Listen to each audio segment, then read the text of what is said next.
Invincible Season 3 is finally wrapped up with the Invincible War and the Conquest storyline wrapping up Season 3. We'll be starting off from the worst shows to the best shows that are just like Castlevania is a show just like Invincible, but it's really dark.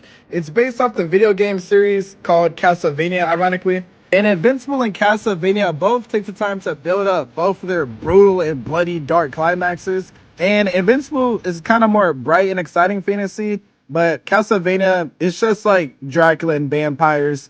And you really feel uncomfortable and uneasy watching the show. And the best part is you don't have to play the Castlevania video games to get into the show. Just like you don't need to read the Invincible comics to really get into Invincible. In short answer, yes, you should definitely watch Castlevania. But I don't think I completely sold you yet. The gist of Castlevania is humans killed Dracula's human wife. He was angry and wants to kill all the humans. But there's a fearless group of three who want to put a stop to Dracula. But what I mean put a stop, the main character, Trevor Belmont, puts a whooping on the demons. The fight scenes are immaculate. He has this weapon like a little ball and chain and he swings it around and stuff. Shing, shing, shing. Dude, it is just straight up eye candy the way some of these fights are choreographed. Literally in the first couple of episodes, I was hooked. You're gonna be hooked. Castlevania's world building is insane, dude. I don't want to spoil too much, but the first season is solid. Season 2 expands on the world and like the side characters, and I don't know, the momentum just carries over into season 2. But in season 1, you don't just follow Trevor Belmont. You're gonna follow the homegirl Sypha. She's like this little wizard stuff. She's alright. But there's Alucard. Try spelling Alucard backwards. This is a half human and half vampire, and his decisions put him in a really powerful and isolated spot towards the end of season 2, and he's pretty epic in season 1. But Castlevania has made history as being one of the best video game adaptations ever. Animation, peak. Characters, peak. Story, peak. Confusing to me, but peak. I would give Castlevania a 9 out of 10, and definitely have the show on in the background. You'll feel like a vampire killer. But before we can get into the boys, we gotta talk about the blood of Zeus. This show might be better than Invincible, but it follows a young Greek man named Heron that is literally the son of Zeus.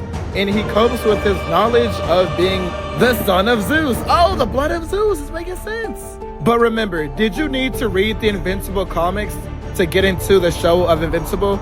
Nope. So you don't need to know Greek mythology to know about or to get into the blood of Zeus. And the blood of Zeus doesn't really follow Greek mythology too closely. Every character outside of Heron, the main character, are literally plotting against one another and are prone to betraying each other. Each flashback and story told by the characters will have you asking, hey bro, is this true? The world of Blood of Zeus is literally filled with like death, intrigue, curiosity, mystery, butt cheese. Dude, animation also plays a really big role in this. I mean, it's stylized like an anime. This was made by Netflix. I don't care about what it's made by. It's eye candy. I love animation. This is good. I love it. Peak. But why should you watch this show? And why is it like Invincible? Greek mythology usually has the best stories ever and the best world building that anyone could ask for.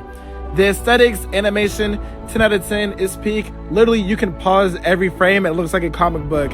Literally, in the first, 10 minutes of episode 1, you see this dude pick up a woman, and her guts are literally exploded, bro. Oh, yeah, I forgot to tell you, this is gory, bro. But I would rate this show a 10 out of 10 for being recommended after Invincible.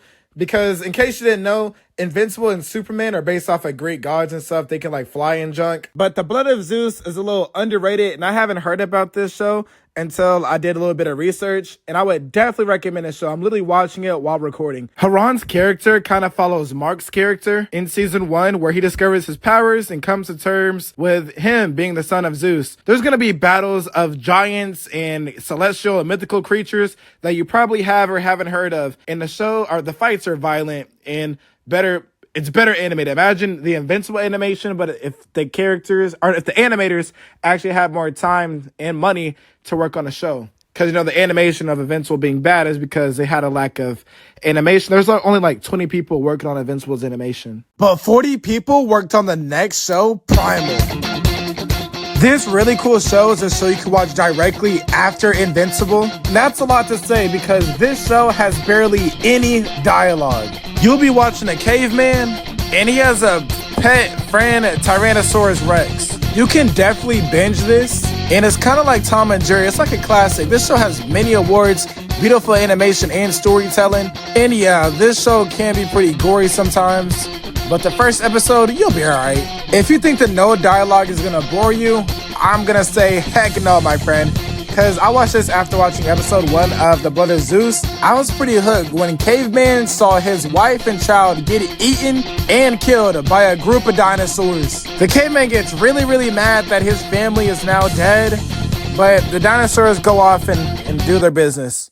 The angry caveman now has to overcome the loss of his wife and child. He climbs the cliff and stands over the cliff edge. Looking down, he tears up. Is life really worth living after his loss? He kneels down until the sun comes up. There he sees his wife and 2 kids, but they're not from this world. They're in the heavens. The caveman grieves them and accepts that this world is unfair, just like in the Invincible universe. This show says a lot without any dialogue, and you can feel the scenes, bro. You really feel like you're immersed. And I forgot to mention, this show has won Emmy Awards and is made by the creator from Samurai Jack and Dexter's Laboratory. So far, I'd have to get this an 8 out of 10 because I can record this video and watch Primal. Even though this show was made by the creator of Samurai Jack is also a series you should watch after Invincible.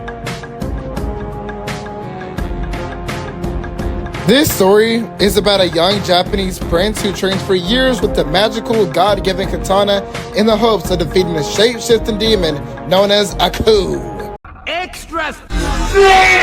But Aku's wrath is so mighty, in time he takes over the land and holds the prince's father captive. Before Samurai Jack, aka the prince, can kill Aku, he strains him in the nightmare's future he controls. There, Samurai Jack is a stranger in a strange land and must find his way back to his time and kill Aku forever. Samurai Jack and Invincible are both in between that animated adventure and shock and darkness, bro.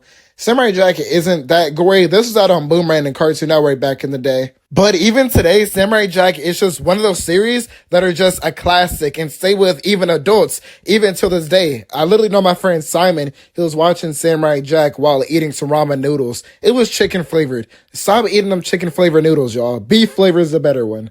One superhero that loves eating beef ramen noodles is the one and only One Punch Man. One Punch Man is just one of those shows that isn't like any other.